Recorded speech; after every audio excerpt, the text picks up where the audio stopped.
Malam ini kita mau belajar the perfect mindset dari seorang Sanjay Tolani. Siapa Sanjay Tolani? Sanjay Tolani adalah seorang financial planner atau orang ini adalah seorang sama seperti kita ya, practitioner, entrepreneur yang menjual asuransi, ya.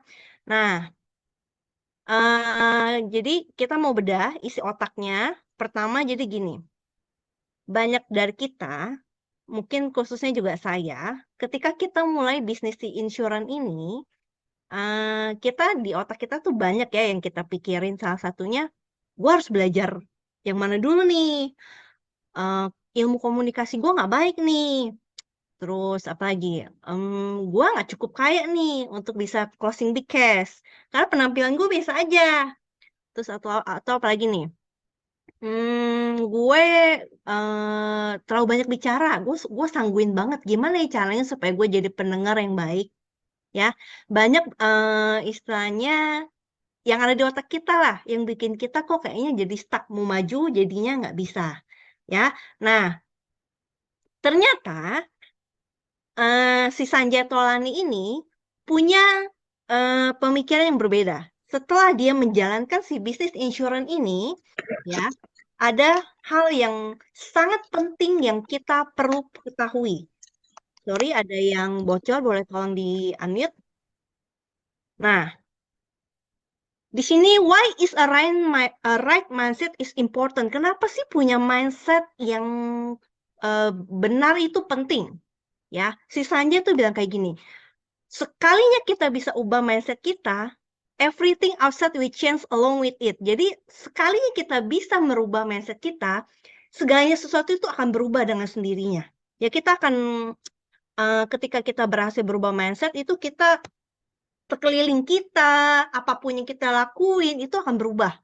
Ya, dan kebenarannya ya, si Sanjay ini mempercayai bahwa di dalam industri asuransi ini bukan ilmu komunikasi yang penting, bukan ilmu selling yang penting, tapi 70% yang paling penting adalah mindset-nya kita. Lucu ya?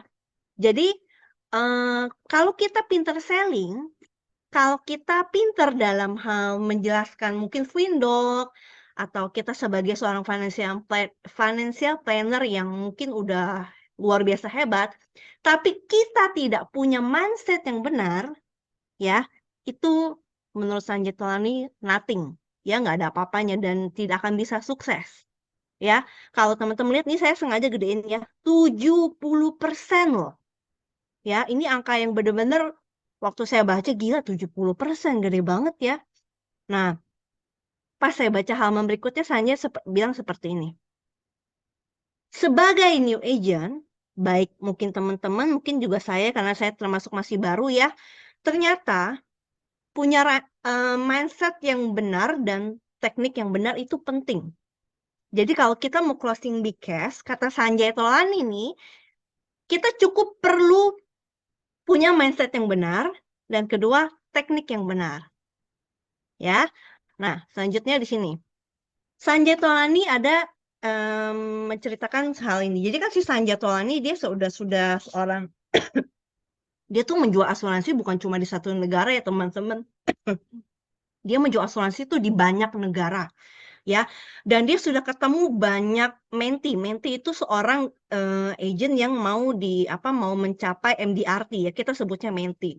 Dia ketemu dengan banyak sekali menti dan ternyata ada two big mindset issue yang si Sanjay Tolani ketemuin. Pertama apa? Banyak dari mereka itu menyalahkan, they blame their circumstance, itu keadaan. Jadi banyak dari mereka tuh menyalahkan keadaan. Contohnya apa? Gua, mungkin gue punya anak masih kecil, jadi gue mau prospek susah. Terus gue kan bukan orang kaya, Sanjay. Lu mah wajar aja, bokap lu dulu kan seorang pembisnis yang sukses. Wajar aja lu bisa closing terus, wajar aja lu bisa closing big case, ya. Terus apalagi menyalahkan keadaan mungkin, gue nggak punya uang buat prospek mungkin, atau gue tidak punya apalagi, tidak punya banyak relasi mungkin, ya. Sanjay menemukan ini, hal pertama ini, banyak dari mereka menyalahkan keadaan. Padahal kondisinya ya, si Sanjay bilang ya, padahal kondisinya si orang ini tuh pinter loh. Terus si orang ini punya relasi yang banyak sebenarnya, ya. Terus si orang ini orang kaya, tapi sayang banget, ya, sayang banget mereka tuh punya mindset yang selalu menyalahkan keadaan, oke. Nah yang kedua, banyak dari mereka tuh apa ya, mengeluhkan mereka tidak punya cukup waktu. Sanjay Tolani bilang seperti ini, dia bilang kayak gini, time management itu penting. Kalau kita ya sebagai seorang pembisnis khususnya di asuransi tidak bisa memanage waktu kita dengan baik, itu jadinya ya apa yang kita kerjakan itu jadinya akan apa ya? Kita akan jadi stres sendiri. Karena kita terlihat sibuk tapi kita nggak menghasilkan apa-apa. Dan ini banyak yang terjadi di luar sana. Ya, ini bukan kata gue. Jadi ini kata si Sanjay Tolani karena dia sudah ketemu sekali banyak orang ya teman-teman ya. Kalau teman-teman mungkin yang belum tahu tentang si Sanjay Tolani, boleh search di YouTube judulnya Sanjay Tolani ya. Teman-teman akan apa? Akan lihat dia tuh sudah mementi banyak orang ya dan followernya dia juga sudah banyak. Oke. Ini yang tentang two big mindset issue yang si Sanjay Tolani temukan. Nah, sampai di sini aku mau teman-teman coba boleh mikir apakah ini two big mindset issue yang teman-teman juga mungkin alamin, termasuk saya. Jadi ketika saya sharing ini bukan berarti saya yang paling benar ya teman-teman atau saya yang paling hebat, tapi ini bounce back ya. Jadi saya cerita juga ini balik lagi ke saya. Ya, jadi ini buat balik buat apa? Buat saya juga gitu. Oke. Nah, selanjutnya how to replicate top advisor success. Sebentar. Ini aku yang bagian sini tuh agak lupa. Di sini kita ada ngeliat gambar si kopi ini ya. Oke. Eh, si Sanjay bilang kayak gini. Ini tuh terlihat sepele, tapi ini tuh penting. Ya kalau teman-teman bisa artiin dari judulnya ini tuh jadi si Sanjay bilang kayak gini. Cara yang paling eh, cara yang membuat kita bisa cepat sukses itu tuh gampang sebenarnya. Itu cuma kopi apa yang orang sukses itu sudah pernah lakukan, ya. Dan bener-bener kopinya itu kita tuh jadi kayak bayangannya dia. Kita selalu ngikutin kegiatan si orang sukses ini. Orang sukses ini ngapain aja sih setiap harinya. Dan tentunya ya di awal-awal itu nggak mudah buat kita. Ya, karena kan kalau orang sukses dia punya ininya padat ya, kegiatannya padat, apa yang dilakukannya tuh ini banget. Nah, itu kita diminta si Sanjay Tolani untuk apa namanya, untuk mencoba mengcopy apa yang si orang sukses pernah lakukan, ya. Terus di sini eh pentingnya yang gue dapet ya teman-teman, nempellah sama leader kita, ya. Misalnya contoh gini deh. Oke, gue lanjut ke sini dulu ya. Sorry, kok malah ke sini? Oke. Di sini judul selanjutnya tuh dari buku si Sanjay Tolani ini, Why is being near success so important? Ya, kenapa sih kita deket-deket dengan orang sukses itu penting? Sisanya tuh bilang kayak gini. First, you will understand the way successful people interact. Ya, kita akan mengerti gimana sih si orang sukses ini berinteraksi dengan si pembisnis antara pembisnis satu dengan yang lainnya. Ya, terus yang kedua, kita juga jadi akan mengerti habitnya mereka. Mereka ngapain aja, ya kan? Mereka pagi ngapain, siang ngapain, sore ngapain, ya. Nah, ini aku mau cerita nih, sebelum aku lanjut ya. Jadi beberapa dari semenjak Januari ini ya, aku mencoba untuk berinteraksi dengan orang-orang yang pembisnis. Ini juga salah satu apa ya, mandat dari Ko Salim. Dia bilang, coba lu ketemu dengan om lu. Kebetulan om aku seorang pembisnis. Dia sudah punya 2 pabrik, ya. Dan aku diminta ketemu dia untuk meng-copycat, untuk mencari tahu apa isi otaknya dia, apa yang dia lakukan, bagaimana caranya supaya dia bisa sukses dan segala macam.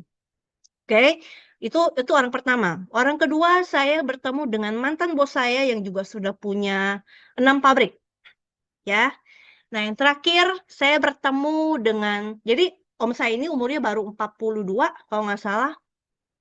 Kalau mantan bos saya sudah ya berumur lah ya, 50, 60.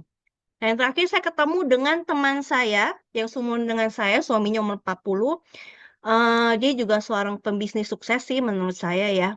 Ketika saya ngobrol ternyata asetnya sudah 100 miliar ya. Nah, saya ngobrol dengan mereka bertiga dan saya bertanya, apa yang mereka lakukan setiap hari? Apa yang membuat mereka bisa jadi sukses sampai hari ini ya, dan apa yang ada di mindset-nya mereka. Yang menariknya gini, waktu oh ini cerita satu-satu ya dari om saya dulu. Om saya ini ternyata dulu dia punya, apa namanya, punya cita-cita ya, one day pengen bisa import mesin besar dari China ke sini dan puji Tuhannya tahun ini ya dari bisnis yang selain yang di pabriknya dia ini, dia ada nambah bisnis baru, dia import mesin dari China ke sini dan itu terwujud. Satu sisi dia bilang sama saya, "Gila Mel, gue tuh kayak mampus nih, Tuhan udah wujud ini mimpi gue, tapi gue yang minta loh. Jadi ya, terus gimana ku? Kan gue manggilnya kuku. Ya mau nggak mau lah gue ambil. Gue yang minta sama Tuhan Mel. Oh ya udahlah, gue bilang, lu coba jalanin lah. Aku bilang gitu. Terus eh ternyata mindsetnya dia, ya, dia benar-benar mengfokuskan, mengafirmasi bahwa dia one day akan bisa mengimport satu mesin dari China ke Indonesia. Dan itu terwujud, ya. Itu mindsetnya dia. Yang dari bos saya ini saya tahu si yang dominan itu suaminya. Saya rasa mereka juga punya pola pikir yang sama ya. Yang ketiga ini saya ngobrol, yang ketiga teman saya ini saya tanya ya tentang mindsetnya mereka, dia cerita kayak gini, "Laki gua tuh ya Mel, waktu gua awal married, dia tuh bukan bermimpi, punya goal pengen bisa, punya uang berapa," dia nggak bilang nominalnya ya, tapi gua rasa miliaran. Mungkin 50 miliar atau berapa ya kan, dan itu terwujud. Ketika terwujud dia naikin lagi naikin lagi. Terus gua tanya, "Oke, laki lu punya goals kayak gitu, terus apa yang dia lakuin?" Dia bilang gini, "Laki gua setiap pagi dia mengafirmasi dirinya ngomong kalau dia one day akan punya sekian M di rekening setiap pagi," kata temen gua. Dan sekarang teman-teman tahu usianya baru 40 ya, usia temennya suamiku baru 40, itu sudah punya aset kurang lebih 100 miliar, bahkan mungkin lebih ya, bahkan lebih. Oke, jadi di sini itu yang gue dapat ya dari tentang mindset. Yang ketiga, you will understand ya kenapa kita harus dekat dengan si orang sukses ini ya, kenapa kita perlu mencoba mempelajari atau berteman dengan mereka yang sukses. Yang ketiga kita akan melihat nih ya, you will understand the level of persistence and resilience necessary to succeed. Teman-teman lihat di sini ada gambar apa? Siapa sih tumbuhan ini tumbuh dari tanah yang retak ya, maksudnya yang kering banget. Tapi si tanaman ini berhasil tumbuh loh, ya. Nah, dengan kita dekat-dekat dengan si orang sukses ini, kita tuh akan mengerti betapa persistennya mereka dan gigihnya mereka ya dalam membangun sebuah bisnis. Jadi kalau aku jadi inget ya, kalau di Alkitab, di ajaran agama aku tuh ada tertulis kayak gini, lingkungan yang baik akan membuat kamu jadi baik, tapi lingkungan yang buruk akan membuat kamu jadi buruk. Maksudnya apa? Dalam kita membangun bisnis ya, sangat penting nih kita punya komunitas yang saling support ya. Dekat-dekatlah dengan mereka yang punya mindset yang baik ya. Jangan sampai di saat kita lagi down nih teman-teman, kita ketemu dengan orang yang yang juga ternyata mindset-nya nggak baik, ya ujung-ujungnya kita juga jadi down. Ya, makanya balik lagi kita punya lingkungan yang baik itu sangat penting ya teman-teman ya. Oke, next. Oke. How I succeed in this career. Ya, di sini ini how I yang dimaksud di sini tuh si Sanjay Tolani ya teman-teman ya. Gimana caranya si Sanjay Tolani bisa sukses di karir ini? Ya, setelah tadi mindset yang benar, ya, jadi si Sanjay Tolani itu punya mindset yang benar. Dia meyakini dirinya kalau dia bakal sukses, dia bakal bisa punya mungkin closing big cash terus-terusan segala macam. Itu detailnya di buku tidak diceritakan ya, tapi dia benar-benar punya mindset yang benar. Ya. Nah, terus di sini dia menceritakan nih gimana ya supaya gimana sih Sanjay Tolani itu bisa sukses di karir ini. Pertama dia spend lot of time on the basic practice. Maksudnya apa? Di sini gue tebelin basic practice. Ya. Di sini Sanjay Tolani tuh banyak ngikutin kelas apa ya namanya itu kelas bisa dibilang kelas yang kalau di kita itu kelas setiap Sabtu kali ya. Jadi dia banyak banget ngikutin bukan banyak bener-bener rajin rutin ngikutin si basic kelas ini. Jadi di buku ini dia cerita mungkin isi atau materi yang didengerin setiap training itu isinya sama. Tapi yang membedakan itu setiap kali dia belajar, dia tuh praktek. Belajar, dia praktek. Sampai akhirnya dia benar-benar mahir seperti si trainer itu. Jadi teman-teman jangan meremehkan kelas di hari Sabtu ya teman-teman ya. Jadi kelas Sabtu itu terkesan sepele yang bisa kita ikutin mungkin lewat Zoom. Itu terkesan sepele teman-teman. Dan mungkin terkesan sepele karena mungkin materinya diulang-ulang. Tapi hal yang sepele ini justru membuat si Sanjay Tolani ini bisa sukses loh. Coba kalau si Sanjay Tolani ini dia men-skip satu step yang artinya di basic practice ini. Dia nggak akan bisa jadi yang sekarang. Ya, kalau teman-teman ada yang ngikutin sharing aku yang pertama kali, aku selalu bilang ya, bisa nggak sih kita sukses melewati satu step? Bisa aja. Ya, tapi tentunya nggak akan bisa jadi perfect kitanya. Sebagai seorang diri kita nggak jadi bisa perfect. Oke? Yang kedua, Sanjay Tolani ini dia bilang gini, I have a very persistent attitude. Jadi menurut Sanjay Tolani itu gini, dia tuh punya attitude yang sangat persisten. Ya, attitude-nya dalam hal belajar, dalam hal meeting segala macam dia tuh sangat persisten banget. Ya, dan menurut dia semakin banyak kesalahan ini ada salah ketik ya, sorry teman-teman. Fail fast, fail more and learn from this failure. Maksudnya gini, semakin cepat kita gagal, semakin cepat kita ngelakuin kesalahan itu kita semakin cepat suksesnya. Dalam arti semakin banyak kita praktis, ya teman-teman, semakin kita banyak ngelakuin kegagalan atau kesalahan itu kita akan semakin cepat sukses. Yang artinya kalau kita jarang ngelakuin kesalahan, kita nggak pernah ngelakuin kesalahan, ya kapan suksesnya? Ya, jadi kalau teman-teman di sini yang mungkin dalam hal praktis ya, masih ada yang chat nggak ya? Oh, oke. Dalam hal praktis masih suka, aduh, gue takut salah nih. Gimana ya kalau dia gini? Gimana ya kalau dia nolak? Gimana ya kalau dia nanya ini gue nggak bisa jawab? Kalau teman-teman terus berpikiran gitu tapi tidak praktis ya, dan maksudnya teman-teman punya mindset kayak gitu dan nggak praktis ya udah jelas ya di sini ya. Sisanya Tolani bilang ya makin lama lah gak suksesnya gitu ya. Fail fast nih ya, ini ada katanya fast loh, cepat berarti ya.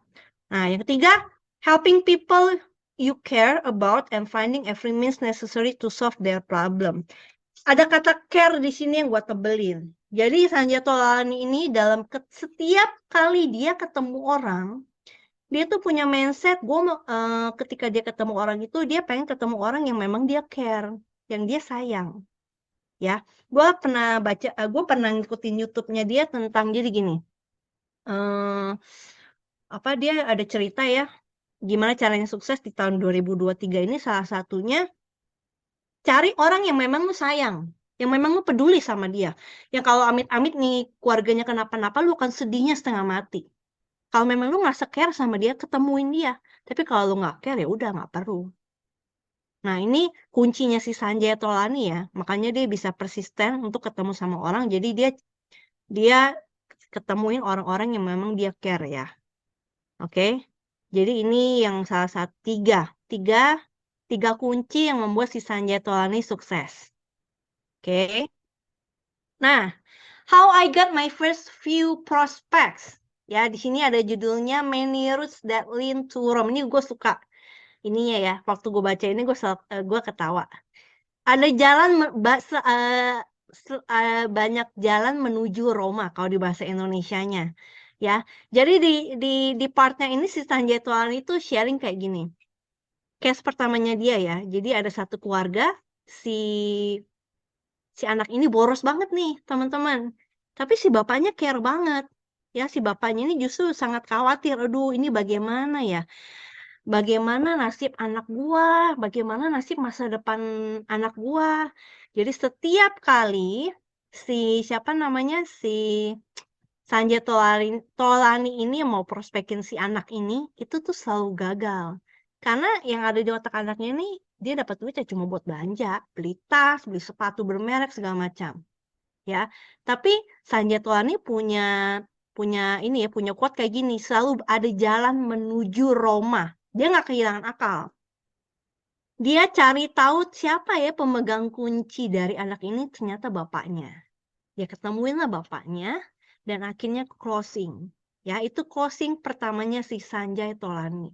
Jadi Sanjay Tolani bilang ke kita nih di buku ini, dia bilang banyak jalan menuju Roma. Ya, kalau kita punya mindset yang benar, ya, kita akan mengubah hal yang mungkin menurut kita itu kayak ada handling objection ya, karena si anak kan nggak mau beli ya. Kalau memang kita punya mindset yang benar, dari hal itu kita pasti punya otak kita akan mikir nih, otak kita akan kreatif untuk mikirin gimana ya caranya supaya gue bisa closingin keluarga ini. Ya, akhirnya si Sanjay Tolani berhasil closingin dapetin case pertama dari keluarga ini. Karena dia tahu ternyata pas cari tahu pemegang kuncinya si orang tuanya, si bapaknya. Oke, jadi teman-teman banyak jalan menuju Roma. Ya, apapun challenge-nya, balik lagi, banyak jalan menuju Roma. Pasti ada jalan keluarnya. Ya, gue mau cerita nih tentang Kosalim. Kosalim waktu sama Kosalim ke airport ke Malaysia. Di airport Kosalim dan satu teman namanya Cirini ya. Kita sudah beli SIM card di Malaysia. Ya. Hanya Kosalim yang tetap kekeh tidak mau beli nomor SIM card di Malaysia. Oke, dia bersikeras, dia bilang kalau nomor gue yang dari Indonesia pasti bisa dipakai di Malaysia. Oke, nah singkat cerita intinya si nomor dari Indonesia itu nggak bisa kepake. Dia belilah nomor SIM card sendiri. Ya, itu setelah hari kedua kalau nggak salah. Hari kedua itu pun udah mau siang, udah mau sore. Ya, Kosalim beli, ternyata masih nggak bisa juga dipakai itu nomor. Ya, ini ketahui Kosalim bukan ya kan? Masih nggak bisa dipakai juga itu nomor. Sampai kita sudah pindah dari Kuala Lumpur ke Genting, ya. Pas udah nyampe di First World Hotel itu, gua, Cisinta dan Cirini tuh sibuk makan. Kosalim sibuk nyari Nyari counter SIM card, ya kan? Kosalim bilang gini, pasti bisa, kata Kosalim. Gua yakin ini pasti bisa. Jadi si counternya, jadi waktu Kosalim datengin ke counter SIM card, ada satu counter SIM card bilang ini nggak bisa. Jadi ternyata di Malaysia tidak semudah itu ya teman-teman mengaktifkan nomor sendiri. Ya, Kosalim ke satu toko nggak bisa. Akhirnya ke toko kedua, Kosalim nggak kehilangan akal loh. Ke toko kedua, Kosalim ngobrol dengan pakai logat Malaysia. Dan akhirnya tahu teman-teman, orang Malaysia ini bantu dan berhasil. Ya, Di situ gue ketawa, Ko Salim bilang kayak gini, "Pasti ada cara, pasti ada jalan," kata Ko Salim. Dan si Cisinta bilang, oh iya memang, Ko Salim itu memang dia kalau untuk setiap kali ada masalah, dia selalu pasti ada banyak cara, jalan menuju Roma." Ya, itu yang gue ingat. Oke, jadi teman-teman jangan patah semangat kalau ketemu banyak struggle ya. Ingat nih si Sanjay Tuan ini selalu bilang kayak gini, ada jalan menuju Roma. Ya, ada banyak jalan menuju Roma. Oke, next. In this season that almost made. Oke, ternyata seorang Sanjay Tolar ini juga boleh tahu. Gue nggak bisa ya si Kanovi, yang bisa tuh Ko Salim ya. Oke, ternyata seorang Sanjay Tolar ini juga pernah melakukan kegagalan loh, ya. Jadi orang tua dari Sanjay Tolani ini dia adalah seorang pembisnis, seorang financial planner. Tapi dia fokusnya ke mana ya waktu itu ya? Ke bidang properti ya kalau nggak salah ya. Bentar, gua izin cek sebentar ya. Di bidang real estate planning ya. Itu apa namanya?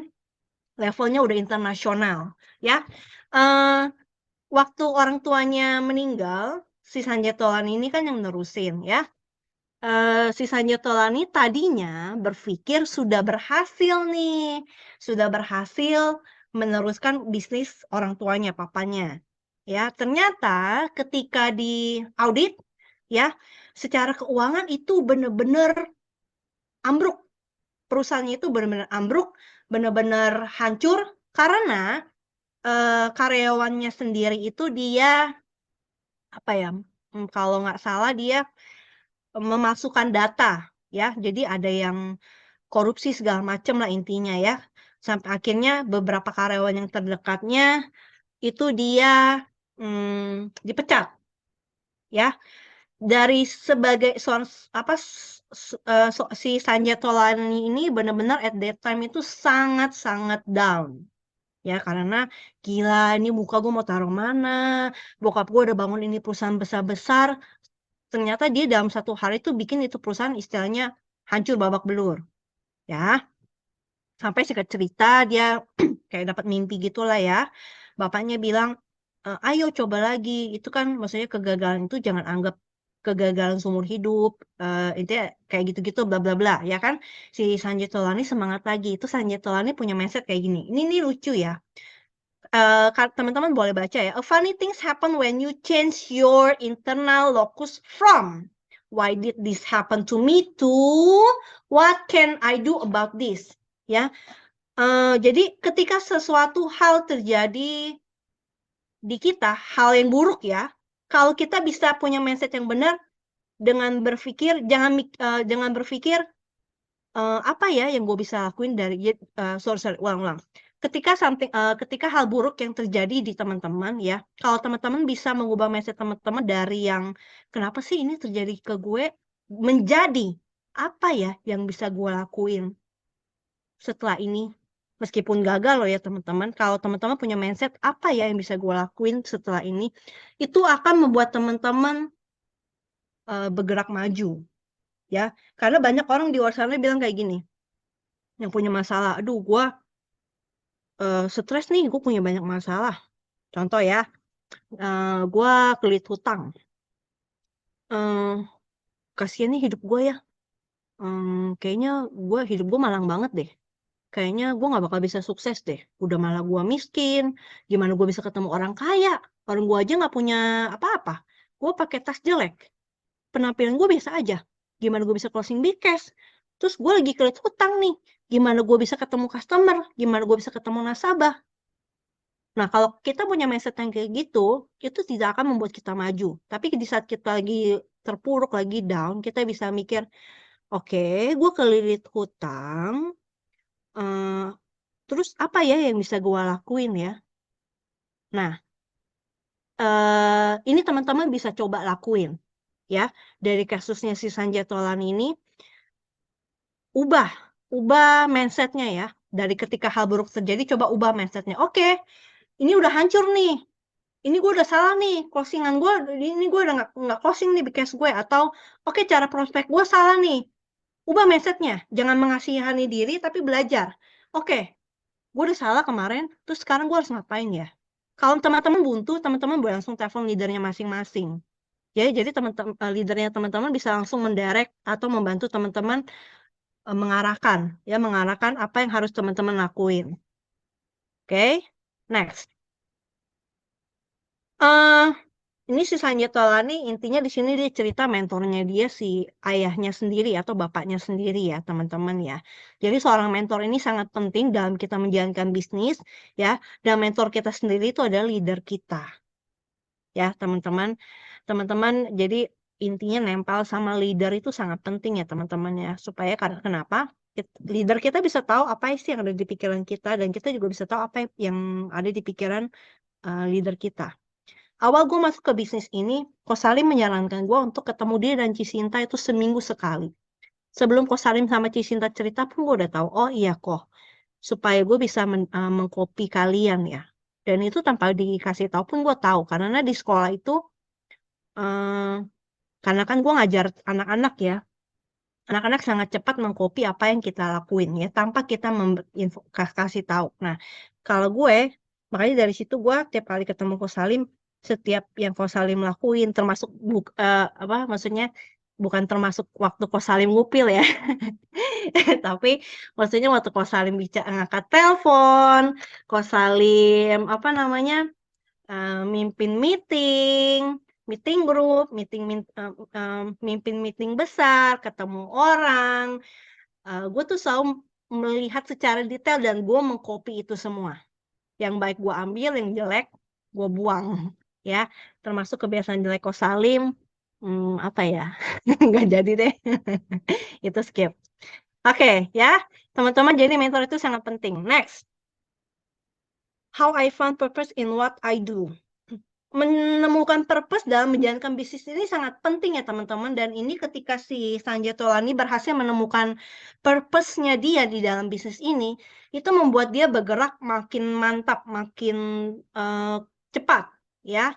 Jadi dia menemukan purpose-nya ini waktu dia membantu temennya yang terkena sakit sakit apa namanya, sakit kanker, tapi kebetulan temennya sudah beli nih asuransi dari si Sanjay Tolani. Jadi si keluarganya sangat-sangat berterima kasih ke Sanjay Tolani ya, karena sudah berhasil meyakinkan si orang ini atau suaminya untuk membeli critical illness, ya. Jadinya si keluarga ini tidak terlilit hutang, keuangannya tidak morat-marit dan terbantu sangat, ya. Ini yang apa namanya, yang membuat si Sanjay Tolani menjadi makin firm ya, dalam menjalankan bisnis ini. Di sini juga teman-teman mungkin boleh menemukan purpose-nya masing-masing nih. Kalau gue lihat kayak contohnya si Kak Ayas, ya dia punya, masa lalu yang waktu dia merawat papanya, ya makanya si Kak Ayas merasa sangat penting banget nih punya si kartu kesehatan, ya. Kalau kayak gue punya background, om gue meninggal di usia 42 dan dia meninggalkan asuransi jiwa untuk keluarganya, gue melihat asuransi jiwa penting banget ya, makanya purpose-nya gue pengen bisa keluarga keluarga di luar sana punya asuransi jiwa. Teman-teman mungkin boleh cari purpose-nya masing-masing di sini ya teman-teman. Oke, next. Oke, ini advice-nya si Sanjay Tolani, bukan advice-nya gua. Advice-nya Sanjay Tolani untuk si new agent. Be patient ya. Kegagalan adalah bagian dari failure apart and kegagalan itu ada bagian dari bisnis kita dan parcel dari kehidupannya kita, ya. Be patient itu memang nggak gampang, ya. Be patient itu memang susah, tapi ketika kita bisa sabar, ya coba lagi, ya dan kita anggap kegagalan itu adalah bagian dari pembelajaran hidup kita, itu pasti akan ada akan ada hasil, ya teman-teman. Eee, gua sedikit mundur tentang si kegagalan ini ya. Jadi, temen gua yang tadi gue cerita dia punya aset 100 miliar, itu gue tanya, "Oke, lu kan sukses nih sekarang, lu pernah nggak sih ngalamin kegagalan?" Terus dia bilang, "Ya pernah lah Mel, masa nggak pernah sih?" kapan, kejadiannya gimana. Jadi dia cerita di tahun 2019 dia kehilangan 35 miliar. Oh, oke, gue sempat melongo terus dia bilang, "Terus gimana, Jel?" Dia bilang, "Gila, Mel, gue sampai harus minum obat tidur selama 1 tahun tanpa diketahui suaminya." Tapi bagaimana mindset seorang si suaminya itu? Suaminya ternyata gini, suaminya memang sempat sedih ya, sempat stres, sempat down, tapi suaminya itu punya mindset yang sangat sangat sangat hebat, sangat kuat, ya. Suaminya bilang kayak gini, "Ya udahlah, kehilangan 35 M, anggap aja itu pembelajaran. Toh duit masih bisa dicari, 35 M loh." Tapi suami ini masih bisa bilang duit masih bisa dicari. Kita mulai lagi aja, nggak usah takut. Kita mulai lagi, sabar aja.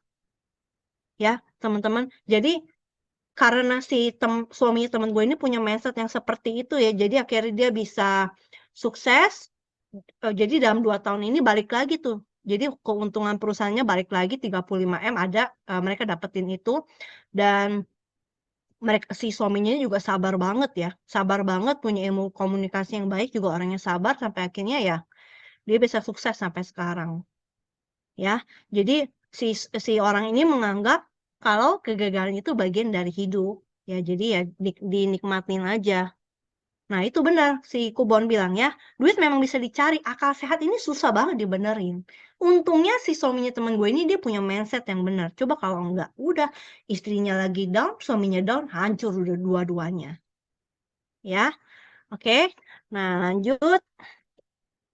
Nah, what is one thing you want to do to grow your business? Si Sanjay Tolan ini melihat bisnis ini luar biasa sangat besar ya teman-teman ya. Si Sanjay Tolan ini melihat si bisnis asuransi di dunia platform online itu masih sangat kecil orang yang menggunakan itu. Makanya dia menggunakan media online itu untuk salah satu media buat pembelajaran tim-timnya dia mungkin yang di luar sana, maksudnya di luar negeri. Ya, dan ini balik ke pertanyaan ini juga boleh nanti teman-teman pikirin, what is one thing you want to do to grow your business? Teman-teman mau ngapain di bisnis ini? Mau bikin bisnis ini seperti apa? Ya, atau teman-teman hanya mau sebagai agent aja, sebagai sales aja yang jualan, atau teman-teman pengen bikin bisnis ini jadi besar, besarnya seperti apa? Atau teman-teman mungkin pengen bisa punya kantor, teman-teman pengen punya leader, nah leadernya berapa banyak, ya, oke? Terus coba, kayaknya habis ini udah deh. Si Dewi Yul ini mamanya bilang kalau anaknya pasti bisa sukses. Ya, dia punya mindset yang benar. Coba kalau mamanya nggak punya mindset yang benar. Coba kalau mamanya bilang, "Aduh, anak gue tuli mampus deh masa depan anak gue. Aduh, ya udahlah, biarin aja lah. Gue kerja mati-matian terus gue tinggal aja warisan buat anak gue." Coba orang tuanya punya mindset yang secetek itu. Nah, si mamanya ini punya mindset yang sangat-sangat besar ya, sangat-sangat luar biasa. Sampai akhirnya itu terkopi loh. Terkopi ke anaknya. Anaknya bilang, "Ini cuma masalah perkara bahasa doang." Bayangin nih, nggak bisa dengar loh. Nggak bisa dengar tapi bisa kuliah di luar negeri dan tadi hasilnya bagus banget loh. Ya, ini cuma masalah perkara bahasa doang. Di hari kedua, anaknya pas nyampe ke luar negeri, hari kedua pokoknya 2 hari cuma nangis. Karena dia bilang, "Gila, gue bisa sampai di sini." Kalau seorang yang tuli aja bisa, teman-teman, ya, seorang yang tuli bisa lulus kuliah dengan hasil yang bagus, ya, kita yang punya indera lengkap, punya tangan kaki lengkap, punya otak lengkap, ya kan, kita pasti bisa, ya. Aku mau cerita sedikit, waktu tahun lalu, aku kan sebenarnya jualan nggak terlalu banyak ya, tapi aku punya mindset, aku tuh pengen harus AAD. Sampai tuh kalau tiap kali jalan AAD tuh kayaknya di depan mata tuh, udah di depan mata, deket, terus kayak udah di hati banget deh tuh AAD tuh, gue harus AAD gimana pun caranya jungkir balik gue harus AAD. Dan itu terjadi teman-teman. Meskipun mungkin gue promosi dengan pas-pasan 300 ya, tapi itu terjadi. Nah, tahun ini teman-teman punya goalnya apa nih? Teman-teman mungkin boleh flashback sedikit lagi, ini kan sudah masuk bulan Mei, hampir akhir Mei ya. Kalau yang mungkin goalnya belum achieve termasuk saya sendiri ya, ini bounce back Sekali lagi balik lagi yang saya omongin ini bounce back ke saya. Kalau mungkin targetnya masih belum tercapai, masih jauh, ya teman-teman, coba direfleksi sebentar apa yang bisa kalian lakuin sekarang. Yang kemarin ya sudah lah ya. Sekarang nih apa yang bisa saya lakuin. Yang kedua, apa namanya? Kita fokus ke jalan keluar dan apa namanya? Jangan mikirin yang kemarin-kemarin lagi ya teman-teman ya. Ingat selalu ada jalan menuju Roma. Saya Meli pamit undur diri. Thank you. Oke.